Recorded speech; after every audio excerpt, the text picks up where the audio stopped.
So you're in lockdown, you've gone to the supermarket and maybe you bought way too many eggs and you're looking for a way to make them last. I wanted to look at all the different ways you can make your eggs last from 1 week all the way up to a year and more if possible. Are these techniques any good? Do they work at all? And is it worth it?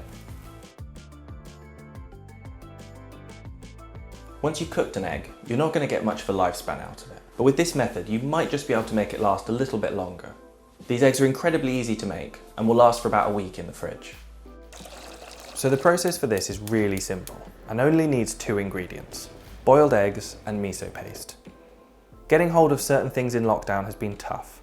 I grabbed the only miso paste I could, which probably isn't quite right for this. A less sticky white miso might have been easier, as this stuff really stuck to my hands, and the white miso is generally less salty as well, so it might have worked better with the egg. But either way, I'm going to completely cover the eggs in the paste. Then once the eggs are covered, I'll put them in the fridge. That's it. I got this recipe from the book Preserving the Japanese Way, which is really great for all things preservation. The recipe says not to leave the eggs wrapped up for more than 4 hours. I found that the longer you leave them, the saltier they get. If you're using them as a topping, they're just about okay to leave overnight, but by themselves they get too salty. Overall though, these were a big success. They were so easy to make and the result was a rich, miso flavoured egg that's great on top of ramen or as a snack with beer. It does use quite a lot of miso, but you can reuse this to coat more eggs. If you want your eggs to last longer than a week, you're probably going to need some salt. And salted eggs have been around for quite a long time, especially in Asian cooking. You find salted egg yolks in the middle of moon cakes or on top of a congee. But recently, salted egg yolks have become really trendy and you'll find recipes for them popping up everywhere. The process is pretty simple. You surround the egg yolk in salt, drawing out all the moisture and preserving it. Again, you only really need 2 ingredients for this recipe: salt and eggs. Some recipes I found just use the salt, some go as far as 50-50 salt to sugar. I landed somewhere in between and added a bit of sugar to take the edge off. I've seen a lot of people add flavourings too, so I threw some mixed herbs and chilli in as an experiment, but I can't see the yolk getting a huge amount of flavour from them. So that's the base. Then I'm going to make some imprints with an egg and then gently place each yolk into these. Make sure each is completely covered with salt before leaving for a few days in the fridge. After about 3 days, my yolks had almost completely solidified. They're still fairly sticky at this point. If I was doing this again, I might have left them for longer. But once they're out of the salt, they just need some further drying. It's really nice and warm at the moment, so I just wrapped the yolks in muslin and hung them up in my kitchen. But if you're doing this at home, you can also put them in the oven on a very, very low heat, or use a dehydrator to dry them out. I have put them in the oven when making this ages ago and completely forgot about them. So if you are doing this in the oven, maybe set a timer. And this is the result. A grateable egg yolk that looks and acts almost like a hard cheese. They don't taste as eggy as you might think, and just add an extra bit of depth to whatever you grate them on. I think overall they were pretty fun and easy to make, and I'll definitely be making them again. To make our egg last even longer, I'm going to try fermenting it. Now you can easily just put a boiled egg in some salted water with the starter culture and it should ferment by itself. But I'm going to be using old jars of kimchi and sauerkraut that I have lying around, and I'm going to put the eggs directly into that. Hopefully this will speed up the process and give the egg that sauerkraut taste. Now if you don't have anything fermenting and you don't really know what the best option is, making some kimchi at home is actually pretty easy. The only specialty item you need is gochugaru, a dried red chili powder. Everything else is easy to get hold of, and if you've never considered making it, it's surprisingly quick to throw together. You need Chinese cabbage, ginger, the gochugaru, garlic, and spring onion. I used a white onion because, again with lockdown, I couldn't get spring onions at short notice. Just mix all these ingredients together in a bowl. You can be completely free with quantities, as long as you weigh the total, and add 3% of that total weight in salt. Mix together and leave it for an hour or so. I also added some fish sauce, but that's completely optional, and once it's all together, place it in a jar to ferment. Make sure that the ingredients are all covered by liquid and leave it for a couple of weeks. I've always got piles of jars of things fermenting away, taking up all the kitchen space. I've got lots of fresh vegetables from the allotment, and inevitably it goes bad if I don't do something with it. I've got a couple of older jars happily fermenting away, so really all I need to do is add the eggs. I made a solution of 2% salt water to top up the ongoing jars and to make sure that it would all be completely covered in liquid, and then simply drop the eggs in.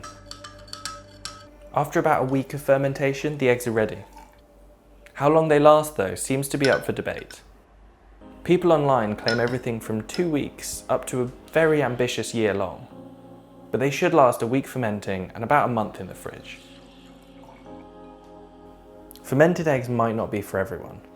The taste of the egg and whatever you're fermenting them in is actually really nice, but the egg itself can end up being a little bit fizzy. I've seen a few places saying this, so it's not just mine, clearly. And a fizzy egg's not something that I'd be desperate to make again. I was looking for something that might last more than a couple of months, so I turned to the good old pickled egg. This one's probably the easiest on the list, and I made it even easier by buying ready-to-use pickling vinegar. You can get this in almost any UK supermarket. I don't know about the US, but it's extra strength malt vinegar that's already spiced. You can even just use the jar it comes in. I added a couple of extra cloves and a black cardamom pod for a little bit of extra spice, but you can simply boil the eggs, peel them, and put them in the vinegar. If you've never had a pickled egg before, the result is vinegary, spicy, and perfect as a snack.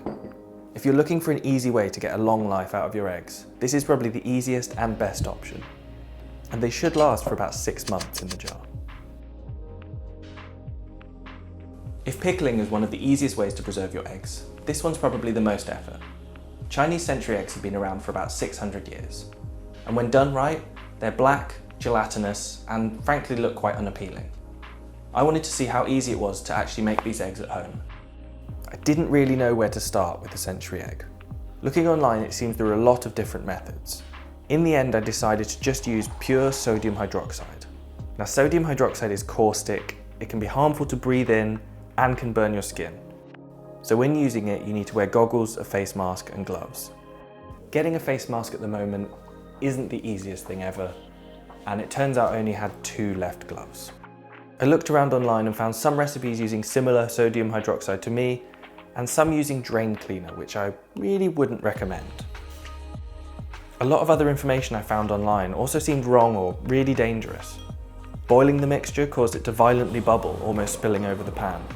Putting the mixture into a glass container is dangerous, as sodium hydroxide can actually eat away at the glass.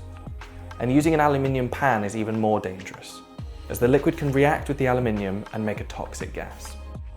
All in all, compared to the other methods, this is looking like it's far from worth doing at home.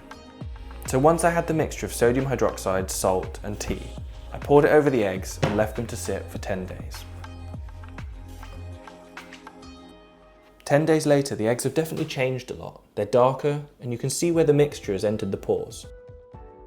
After the first 10 days, the eggs were ready to remove from the liquid and wrap up.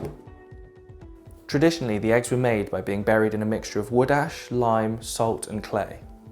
So I grabbed some ash from my allotment and bought some modelling clay which I could use to wrap the eggs up in. Each egg was carefully wrapped up in this clay mixture and left for another 10 days. Now, I do a lot of stupid experiments in the kitchen, but I've never done anything even remotely like this. So after 20 days, I should have a final result.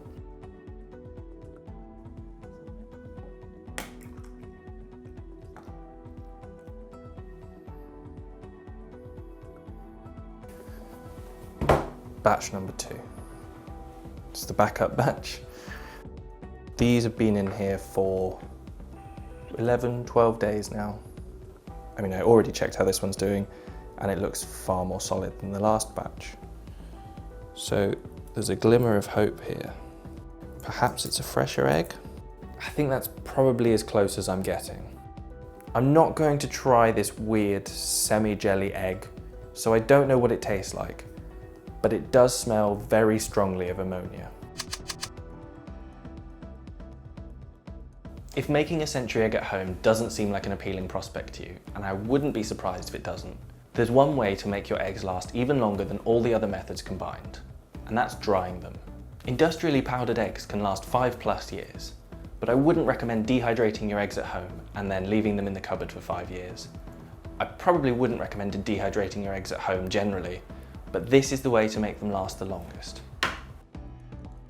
The best way to make eggs last is by freeze drying them, but for that, you unsurprisingly need a freeze dryer. These can cost around $1,000, and so I picked up a cheap dehydrator online, which will hopefully do a similar job. I'm just going to mix the eggs together, pour them out, and then they should be ready to dehydrate. I set the dehydrator to 65 degrees for about 6 hours. This might have been a little too high, but I wanted to make sure I got every last bit of moisture out of them. So after it's all dried, I've ended up with a weird crystallized egg. I'm going to put this through a spice blender, and I should end up with a powdered egg that I can easily store in a cupboard. So this worked a lot better than I thought it would. But unless you're preparing for the apocalypse, I don't know why you'd try doing this at home. So to test how well this works, it's been about a month, and I'm going to try to rehydrate my eggs and make an omelette.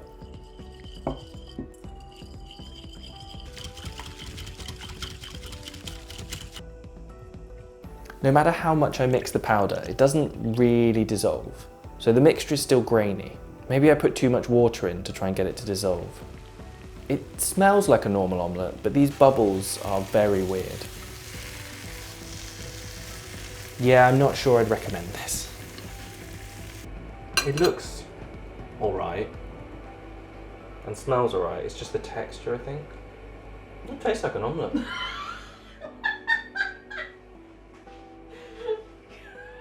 Just the texture alright. Yeah, it's not too bad, considering